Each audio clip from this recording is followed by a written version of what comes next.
It's been quite a while since we went to FlipCon. It was in August. It is now October. Almost November. Have you ever wondered, do you want to go to these type of meetups, reseller meetups, YouTube meetups, whatever?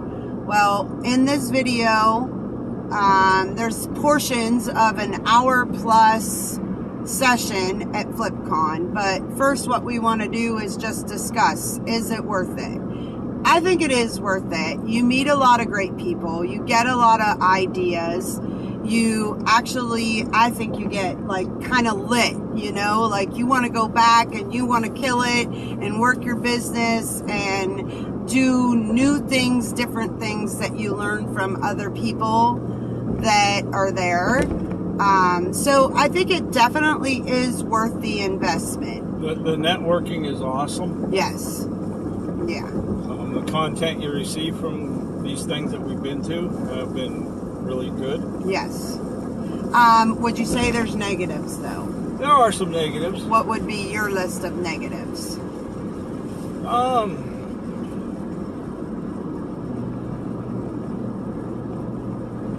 I guess it's. I don't know. You don't have any? I do have some negatives because we're honest here. The very first thing that comes to my mind is it is very cliquey.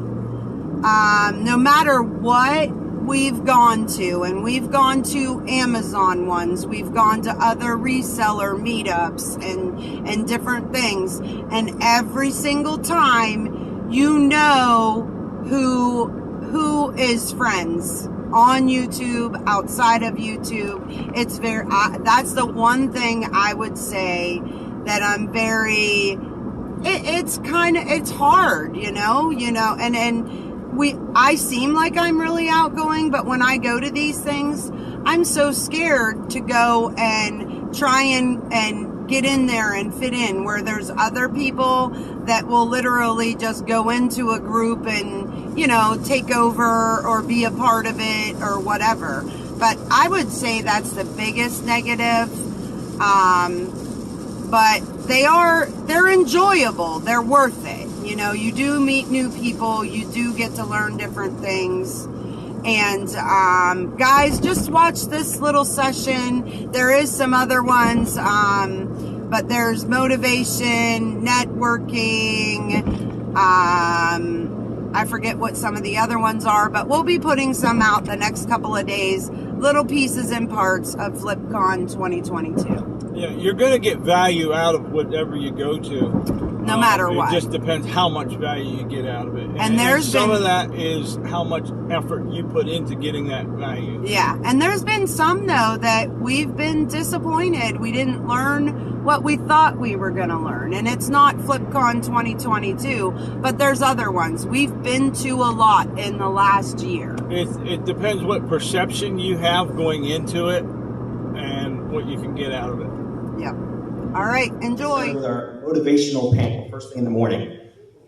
Woo! Yeah! Woo! All right, so we got some killer folks. We got the Duke of the Dollar Store, Walter Blake Knobloch. He's not angry, he's just passionate. Drew, Profit Monster. This man who has actually never been angry in his life. Also, just in time. Better late than never, Reezy Resells.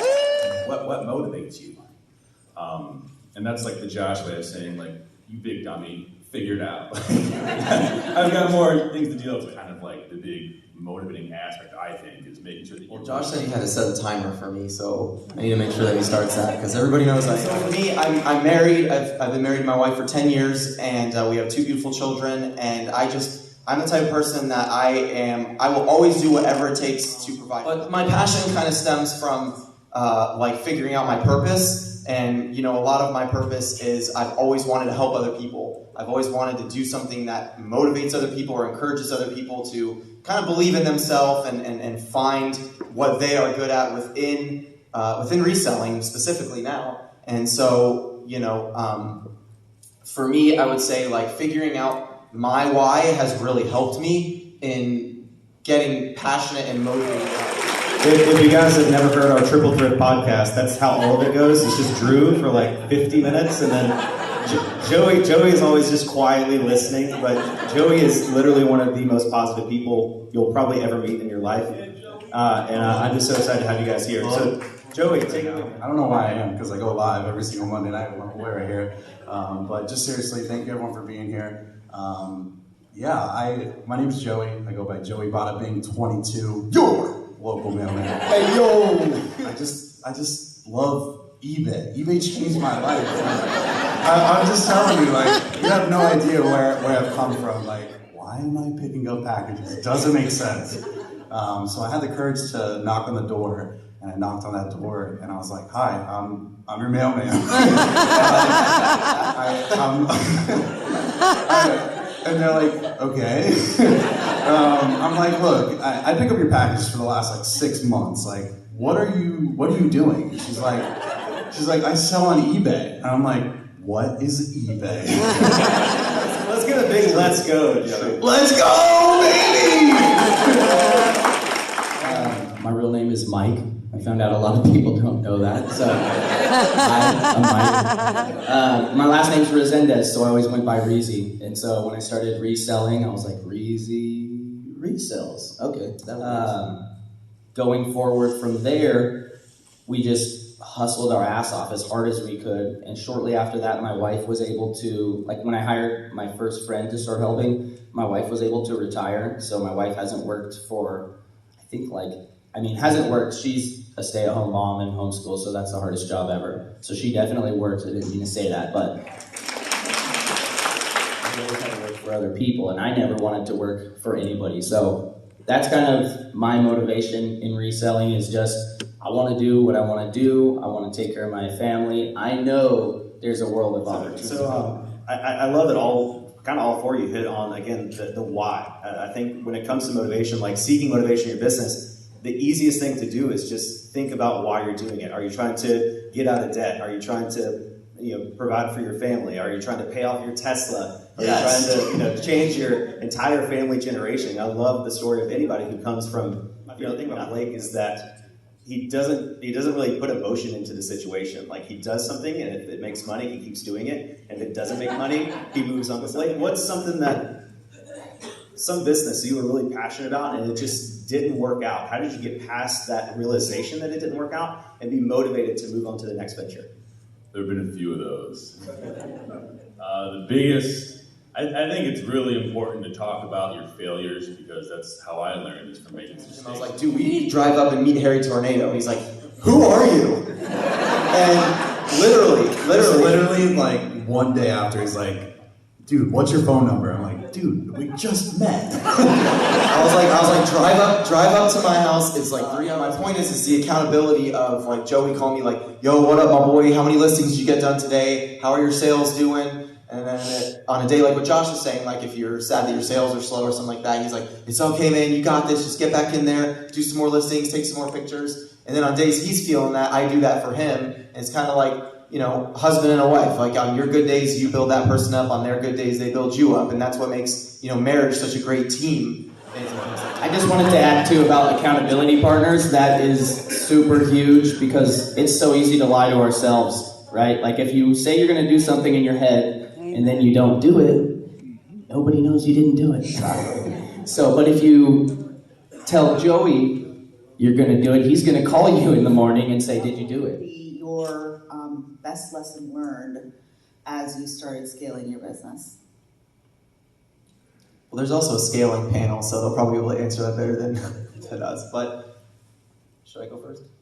For me, it's niching down. Like I started as an everything seller, and I still sell a little bit of everything. Like if I find a good deal, I'm at a garage sale or something. I'm learning how to be better at picking up less stuff that is taking up space. But for me, niching down was the easiest way for me to scale more and pick certain categories that work better for me, that I enjoy listing. When you're buying stuff just because you can make money on it, but you're not enjoying listing it or testing a VHS DVD combo unit, it doesn't matter if it sells for $250, it's going to sit in your death pile for 6 months. I think if you want to scale your business, you have to think about taking every action involved with, listing a product and selling it, compartmentalizing that, and then figuring out the most efficient way to do each of those. Like, what's the best way to take pictures? What's the best way to store things? And then anything you can outsource to somebody else. Josh will give you $20 if you get a cha-ching.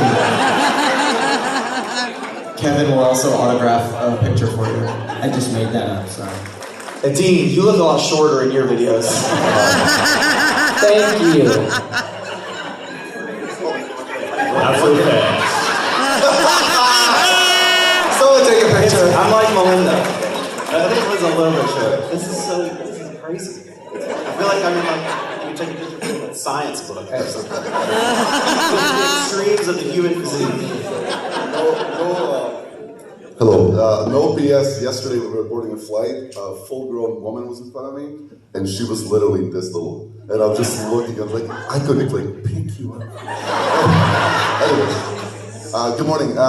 Just wanted to ask a question and maybe a quick discussion for you guys.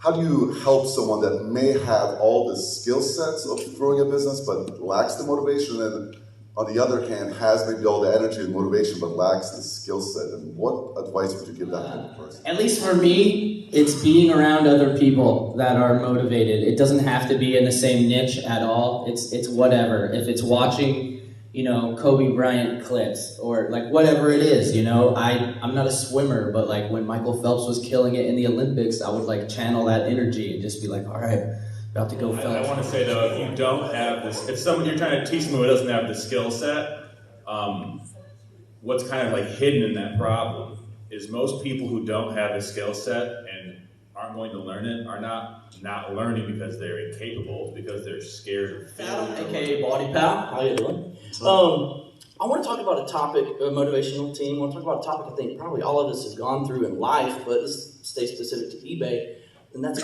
burnout, right? Have you ever, or could you tell us this short story about a time you've just been completely burnt out on eBay, you weren't motivated at all, how you got over that hump and back on the right track? So for me, kind of like what Drew's probably gonna say too is, literally you could just take pictures of 5 items, go take a break. Keep yourself accountable, 5 things here, 5 things there. Take pictures, inventory, switch things up. It doesn't have to be, I have to do 100 things today. Switch it up, do something different. Yeah, treat yourself, don't beat yourself. You know what I mean? So give yourself a reward every X, what's your goal?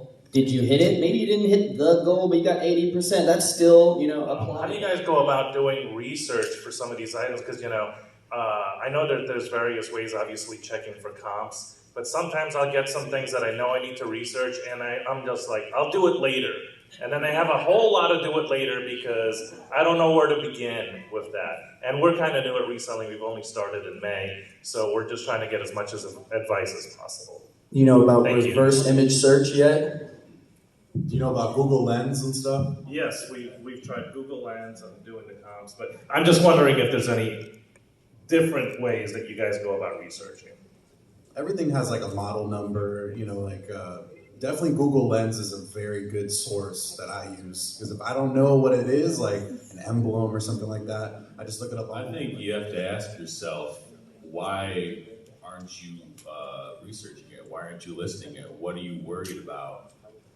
Because more so, I think for a lot of people, it isn't the inability to list it, it's this fear that, I'm missing out on money, right, or I'm gonna sell, whatever it is. And really, what's worse, missing out on 30 or 40 bucks, or missing out on $100 because you're scared to lose? Wyatt, we rewilded recently. So you found this like Louis Vuitton trunk recently. Well, I don't know how long you've had it, but it's like one of these really old, it looks like it was off the Titanic. This thing is old. And he couldn't find comps on eBay or something like that. You posted, like you went to like appraisers and like Louis Vuitton people, even they didn't know. And so what he did is he made a YouTube short about it, just showing off the trunk and talking about the whole process, about how it's been so difficult to find information on it. And you got comments on that video, people telling you everything about that trunk, people offering money to buy it from you. And so that's a great, I was thinking, as soon as I heard that question, I thought about you. I was like, that's a great way to figure it out. So post on YouTube, post on social media sites, Facebook, Twitter. Somebody in here is going to know this. Let's get another big round of applause for our first panelist.